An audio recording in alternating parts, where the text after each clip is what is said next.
On a September morning in 2025, the digital world of Nepal collided with the physical one.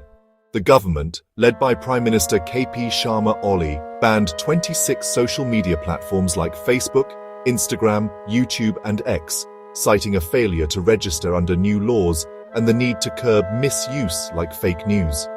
For the ruling elite, it was a simple flick of a switch, but they didn't realize they were about to throw fuel on a simmering fire. This was merely the spark that ignited years of frustration and anger. A viral Nepo Kids trend had already swept across social media, exposing the lavish lifestyles of politicians' children who flaunted foreign degrees and luxury cars.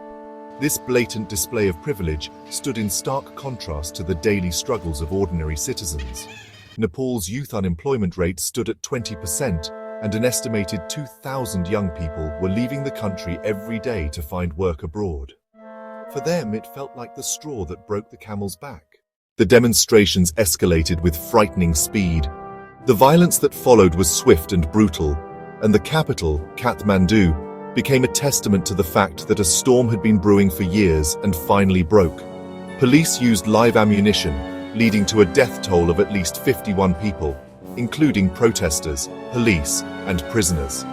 Protesters stormed and torched key government buildings, including the parliament and the Prime Minister's private home, turning the administrative heart of the capital into a burned-out war zone.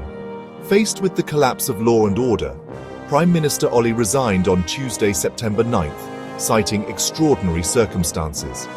In the ensuing political vacuum, the Nepal army was deployed to enforce a nationwide curfew and restore order.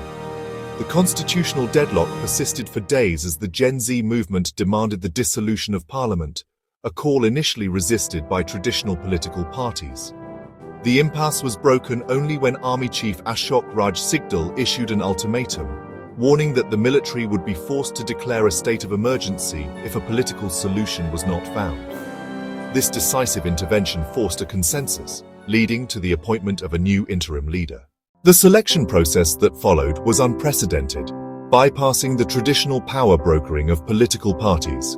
President Ram Chandra Paudel and the army chief invited representatives of the Gen-Z protest movement to participate in high-level talks. The youth delegates presented a list of non-traditional candidates for the interim prime ministerial role, signaling a clear rejection of the established political class. On Friday, September 12th, Sushila Karki, a widely respected former Chief Justice known for her hardline anti-corruption stance, was chosen to lead the new interim government, proving that sometimes a new broom sweeps clean.